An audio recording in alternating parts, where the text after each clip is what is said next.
Good evening and welcome to News Tonight on Rajya Sabha TV. I'm Tina Jha. Before we go over to the headlines, Rajya Sabha TV appeals to all its viewers to stay safe from the COVID-19 pandemic. Wear face masks, wash hands and face regularly, and maintain physical distancing while stepping outside.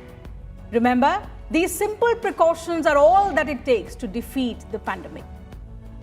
And now, let's get you the headlines.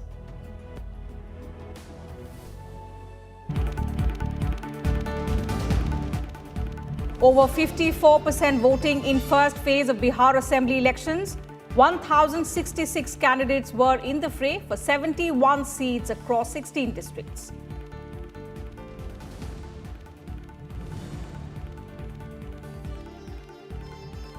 Prime Minister Narendra Modi reiterates resolve to bring about a self-reliant Bihar, cautions voters to be wary of parties that have a record of misgovernance. Rahul Gandhi campaigns for opposition alliance, raises issues of migration and unemployment.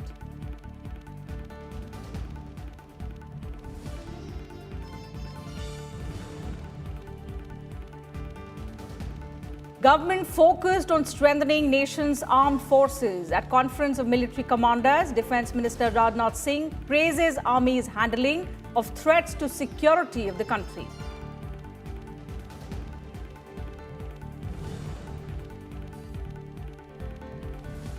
India and UK to set up bilateral sustainable finance forum for infrastructure projects, informs that both countries have committed a joint investment of up to £8 million for research on novel coronavirus.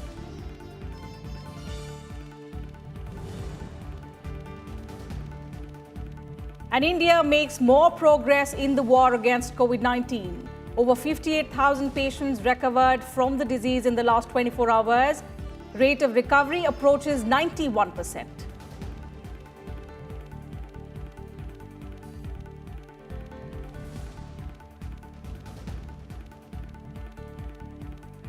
A news first from Bihar that witnessed the first phase of polling today.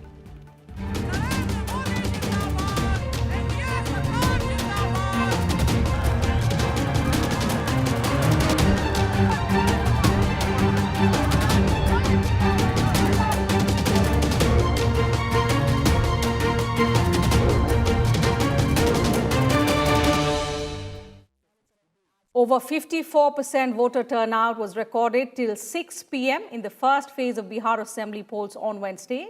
The Election Commission said the state saw a good turnout in areas that are under the Naxal influence. Amid tight security arrangements and COVID-19 guidelines in place, 71 of the 243 constituencies spread over 16 districts went to polls in the first phase. Polling began at 7 a.m. and ended at 6 p.m. This is the first major election following the outbreak of the COVID-19 pandemic. The Election Commission has said that these elections were conducted in a satisfactory manner.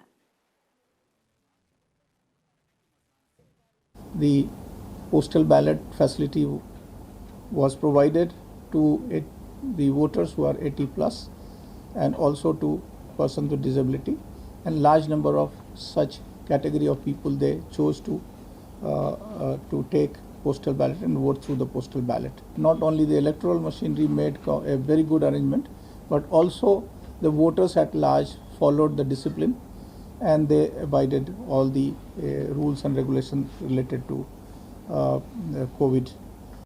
अब तक हम लोग का जो अनुमानित मतदान प्रतिशत है वो 53.87%, आप बोल सकते हैं लगभग 54% हमारा आज मतदान हुआ है, लेकिन ये अनुमानित फिगर है. Union Minister and BJP leader Giriraj Singh cast his vote at a polling booth in Lakhisarai, while Hindustani Awam Morcha President Jitan Ram Manjhi exercised his franchise at a polling booth in Gaya.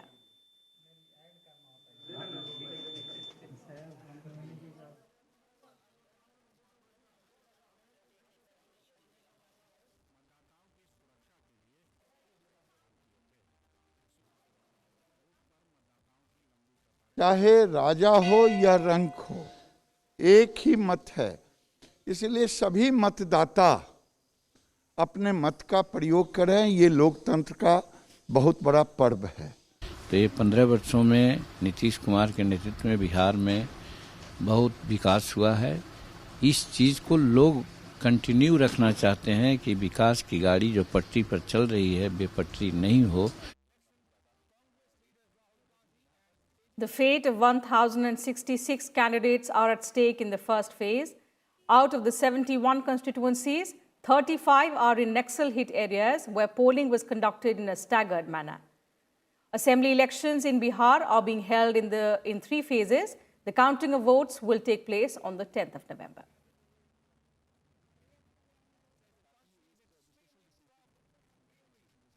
Prime Minister Narendra Modi has said that the people of Bihar have taken a resolve to defeat those who brought jungle Raj and looted the state. He praised Chief Minister Nitish Kumar for leading Bihar from misgovernance to good governance. Prime Minister Narendra Modi on Wednesday addressed 3 back-to-back rallies in Darbhanga, Muzaffarpur and Patna for the second phase of elections in the state. In Darbhanga, Modi exhorted people to vote for NDA candidates in order to speed up development work in the state. He said people should know the design of opposition party leaders. NDA ने, भाजपा ने विकास का जो road map अपने manifesto में खींचा है, उस पर तेजी से अमल होगा, ये तय है। आत्मनिर्भर बिहार का जो संकल्प लिया है, उस पर हम और तेजी से आगे बढ़ेंगे। बिहार के लोगों को, मिथिलांचल के लोगों को विकास के ऐसे ही कामों की रफ्तार बढ़ाने के लिए मतदान करना है। साथियों, बिहार के विकास के व्यापक रोडमैप का अगला चरण है आत्मनिर्भर बिहार, आत्मनिर्भर Mithilanchal. At the second rally in Muzaffarpur, the Prime Minister said the opposition parties in the past have a record for bad governance in Bihar. He said present opposition leaders have neither a development model nor any experience. He maintained that the centre has many plans for Bihar that will bring more peace and prosperity with Nitish Kumar at the helm in the state. इसके लिए ये जंगल राज के युवराज से बिहार की जनता पुराना track record के आधार पर और क्या अपेक्षा कर सकती है। याद रखिए, वो दल जिन्होंने बिहार को अराजकता दी, कुशासन दिया, वो फिर से मौका खोज रहे हैं। At another election meeting in Patna, Prime Minister Modi told voters that they can save Bihar from becoming Bimar. Chief Minister Nitish Kumar, who shared the stage with the Prime Minister, appealed to Bihar voters to vote for the NDA coalition. कि जो कुछ भी केंद्र के द्वारा जो प्रशंसनीय योजनाएं हैं, जितने हमारे काम करने जो किसान हैं, उनको प्रति वर्ष 6,000 रुपए की सहायता देना, बिहार के विकास के लिए जो काम हो रहा, इलाज में तो 5 लाख रुपया एक परिवार के लिए देते ही है, लेकिन इसके अलावे जो बिहार के लिए खास तौर से विकास का काम, और जिस प्रकार से सिर्फ सड़कों के लिए और पुलों के लिए 50,000 करोड़ रुपए से ज्यादा का प्रावधान किया है। प्रत्येक क्षेत्र में, अनेक क्षेत्रों में जो योजना चलाई गई है, और 8 नए मेडिकल कॉलेज की स्थापना, और दरभंगा के लिए तो मैं आदरणीय प्रधानमंत्री जी को विशेष तौर पर धन्यवाद देता हूं कि आपने दरभंगा में एम्स की स्थापना का निर्णय ले लिया। The Prime Minister also mentioned Ayodhya in the election meeting. Polling will be held in 94 segments on the 3rd of November for the second phase. Bureau Report, Rajya TV. Meanwhile, campaigning gained momentum for the second and third phases of the Bihar Assembly elections. Star campaigners and senior leaders of various political parties addressed public meetings in the state on Wednesday. Congress leader Rahul Gandhi held election rallies in support of Grand Alliance candidates. Addressing a gathering at Valmiki Nagar in West Champaran, he attacked Bihar Chief Minister Nitish Kumar over issues like unemployment and migration. The Congress leader also held a public meeting at Kusheshwar Sthan in Darbhanga. He said the ongoing elections in Bihar were about the future of the state, and if the Congress comes to power with its Grand Alliance partners, it will be the government of all castes and religions.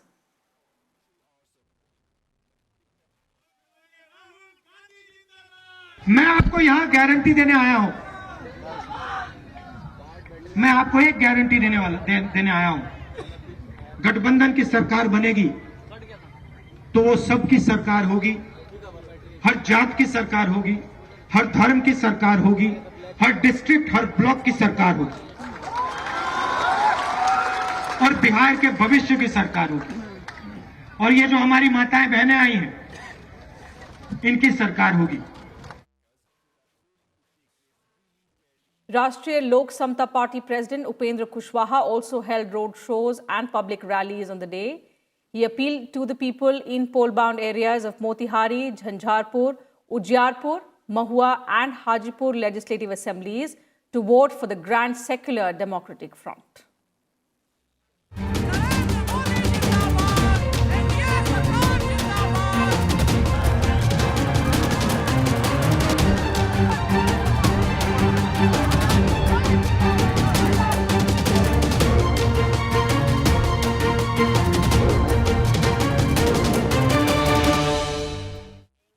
Polling was also held for 4 legislative council seats in Karnataka with the COVID-19 pandemic precautions. The counting of votes will be held on the 2nd of November. Till about 12 noon, North-East Teachers constituency had seen 36.49% voter turnout, while Bangalore Teachers constituency saw 32% turnout. 24% voters turned up in South-East Graduate constituency and 24.89% in West Graduate seat. 40 candidates are in the fray for elections that have over 235,000 voters. The Election Commission had directed the officers to ensure that face masks and social distancing are maintained by the polling personnel. Hand sanitizers and thermal screening was also made available at all polling booths.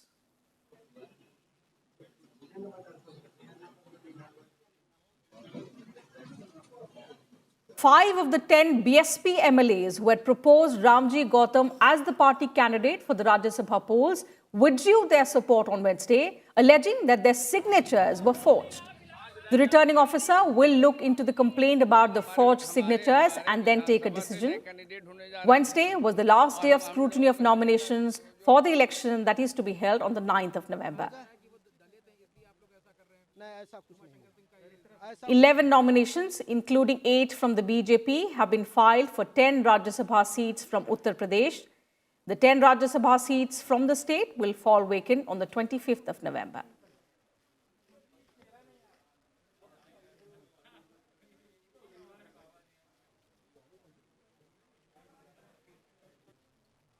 From Uttarakhand, senior BJP leader Naresh Bansal filed his nomination.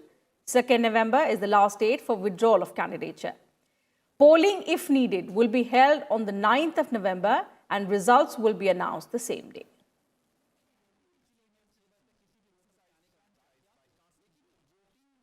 In some other news, Finance Minister Nirmala Sitharaman on Wednesday took part in the 10th India-UK Economic and Financial Dialogue on global responses to coronavirus through video conferencing in New Delhi.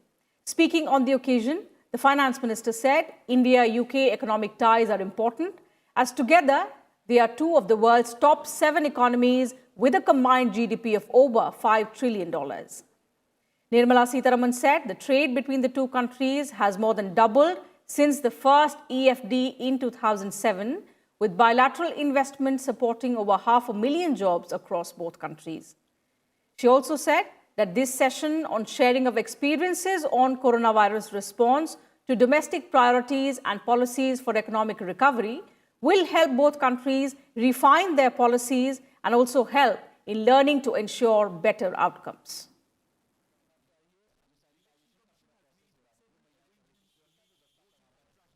And Defence Minister Rajnath Singh on Wednesday lauded the Indian Army for its handling of the current security environment. In a Twitter message after addressing the Army Commanders' Conference in New Delhi, Rajnath Singh said that he is extremely proud of the initiatives undertaken by the Indian Army. He further said that the Indian Army has been successful in addressing several challenges to the security and sovereignty of the country since independence. He also said the Army has played a significant role in neutralizing threats, including terrorism, insurgency, or any external attack.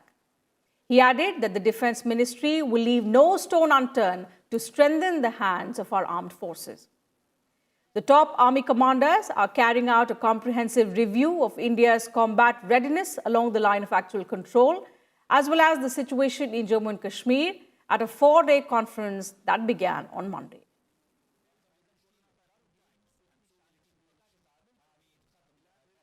Time for a short break here. More news and updates will continue on the other side. Do stay with us.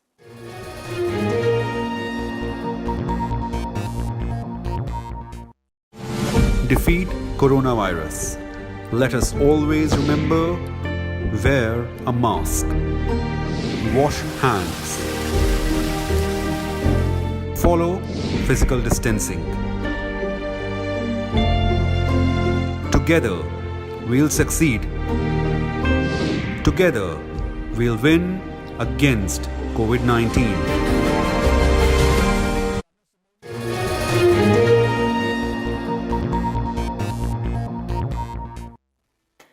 Welcome back. Let's now take a look at the latest COVID-19 situation in the country. Active cases continue to maintain a decreasing trend across the country. Active cases now number 6.1 lakh, which is just 7.64% of total caseload. India had 43,893 new COVID-19 infections in the last 24 hours. Total infections are now above 79 lakhs. 58,439 recoveries were reported during this period, while total recoveries are above 72 lakhs. Overall, deaths have risen to 1,20,010, including 508 people who died in the last 24 hours. India on Tuesday conducted 10.66 lakh coronavirus tests. With this, total test count so far has crossed 10.54 crore. 5 states have had biggest 24-hour jump in total cases. They include Kerala, Maharashtra, Delhi, West Bengal and Karnataka. Kerala is the largest contributor of cases for the 5th day in a row. Maharashtra, West Bengal, Karnataka, Delhi and Uttar Pradesh reported highest increase in deaths in last 24 hours. Mizoram on Wednesday reported first COVID-19 death of the state after 62-year-old man succumbed to the disease. The 5 states with the highest number of cases are Maharashtra, Andhra Pradesh, Karnataka, Tamil Nadu and Uttar Pradesh. India's recovery rate is now 90.85%, while the fatality rate remains unchanged at 1.5%. Bureau Report, Rajya Sabha TV. International flights will remain suspended till 30th November amid the COVID-19 pandemic. According to the Directorate General of Civil Aviation, flights on selected routes will be allowed on a case-to-case basis. The scheduled international passenger services have been suspended in India since 23rd March due to the COVID-19 pandemic. Special international flights have been operating under the Vande Bharat mission since May and under the bilateral air bubble arrangements with selected countries since July.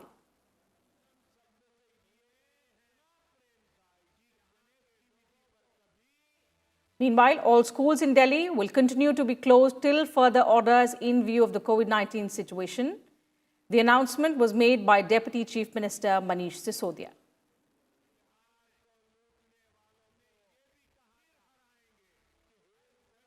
Air connectivity between Bangladesh and India resumed on Tuesday through the special mechanism of air bubble arrangement.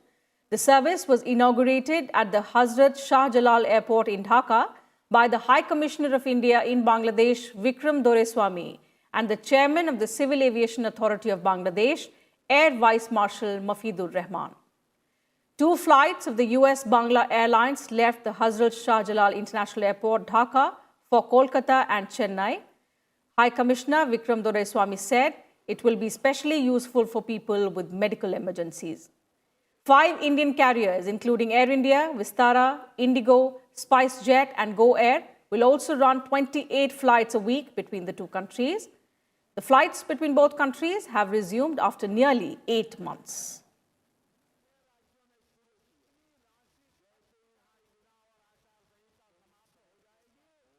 Central Asian countries on Wednesday came together to jointly condemn terrorism in all its forms and manifestations at the joint India-Central Asia Dialogue. Hosted and chaired by External Affairs Minister S. Jaishankar, the virtual dialogue is being attended by foreign ministers of Kazakhstan, Tajikistan, Turkmenistan and Uzbekistan, as well as the first Deputy Foreign Minister of Kyrgyzstan and Acting Foreign Minister of Afghanistan. India and the Central Asian countries reaffirmed their determination to combat terrorism by destroying terrorist safe havens, networks, infrastructure and also funding channels.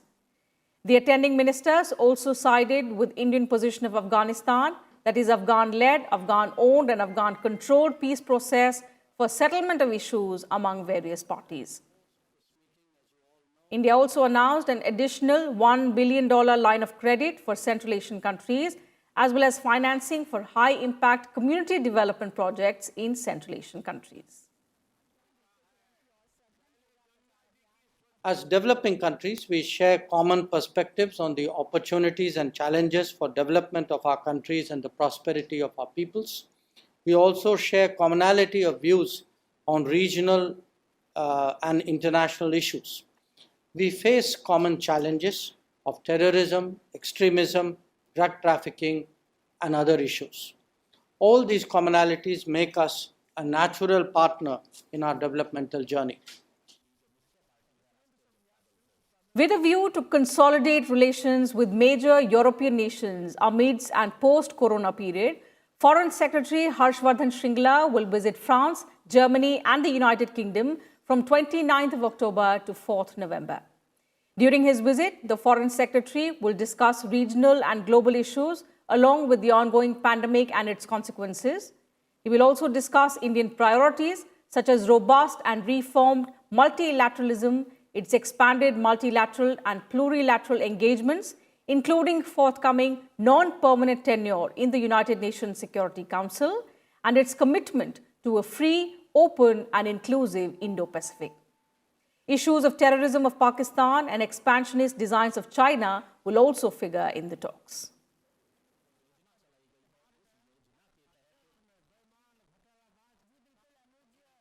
India on Wednesday hosted the 19th meeting of the Shanghai Cooperation Organization ministers responsible for foreign economy and foreign trade activities. Addressing the event, Minister of Commerce and Industry Piyush Goyal called upon member countries to enhance trade and investment to ensure speedy recovery from the aftermath of the COVID-19 pandemic. He also underscored the need for greater cooperation on issues of intellectual property, access to medicines, and growth of MSMEs. Minister of State for Commerce and Industry Hardeep Singh Puri also attended the meeting. The virtual meeting was also attended by the Secretary General of SCO and ministers from Kyrgyz Republic, Kazakhstan, Pakistan, Russia, Tajikistan, and Uzbekistan.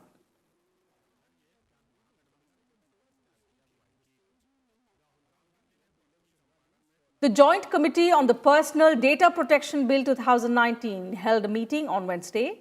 The committee is eliciting the views of various stakeholders on the bill. Oral evidence by representatives of Twitter and Amazon Web Service was also on the agenda. The Personal Data Protection Bill 2019 regulates the processing or use of data of individuals by the state and private entities. The bill seeks to provide for protection of personal data of individuals and establishes a data protection authority for the same. It governs the processing of personal data by government, companies incorporated in India, and foreign companies dealing with personal data of individuals in India.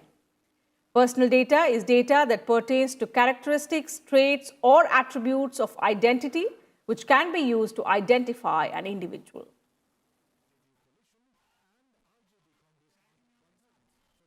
And the department-related Parliamentary Standing Committee on Transport, Tourism and Culture also held its meeting on Wednesday.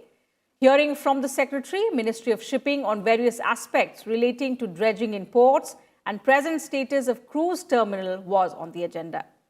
The panel has selected various topics for examination during the year 2020-21, including promotion of infrastructure in India's maritime sector and potential of tourist spots in the country, connectivity and outreach.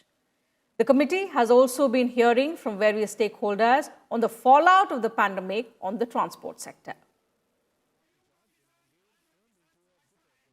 The Committee on Petitions also held its meeting on the day. Oral evidence of the representatives of the Ministry of Coal on representations regarding dilapidated condition of coal mines in West Bengal and Jharkhand was on the agenda. The committee also revised the status of scrutiny of representations, letters received from various individuals, associations from the third week of August 2020.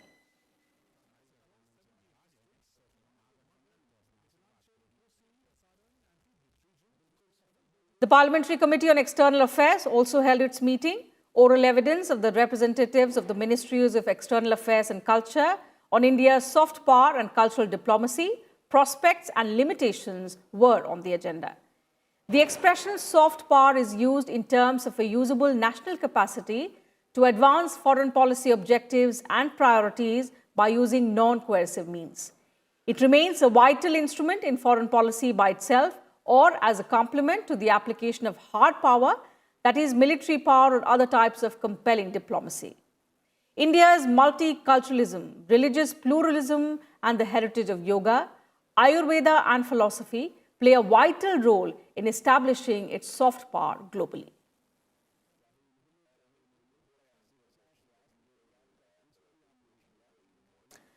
And on Wednesday, Vice President M. Venkaiah Naidu, through his social media series on unsung heroes, paid tribute to 16-year-old Virangana Shiv Devi Tomar and her younger sister Jai Devi Tomar of Baraut in western Uttar Pradesh. The Tomar sisters had sacrificed their lives to avenge the brutality of the British troops. In his post, the Vice President wrote that on 18th of July 1857, Shahmal Singh Tomar of Baraut was martyred and more than 30 freedom fighters were believed to have been captured by the British and hanged by the tree. The village was then looted and plundered. It is said that the British cut off the supply of food and water to the villages. Their food grains, property and livestock were confiscated. Witnessing such atrocities, 16-year-old Shiv Devi and her friend Kishan Devi gathered a few youngsters of the village and decided to take revenge. According to varying accounts, Shiv Devi Tomar herself led the attack and was instrumental in killing several British soldiers. The ferocity of the attack forced the British soldiers to flee Baraut. As Shiv Devi Tomar was grievously wounded during the attack, she was shot dead by the British forces. The Vice President said that the young Shiv Devi Tomar attained martyrdom while fighting for the freedom of the motherland. Venkaiah Naidu also said that the 75th anniversary of India's independence should be an occasion for all of us to remember and pay homage to these great freedom fighters. He added that every generation of free India owes its freedom to the struggles and sacrifices of these unsung heroes. We must make every generation aware of the great role played by them, including several of these unsung heroes in freeing India from colonial rule.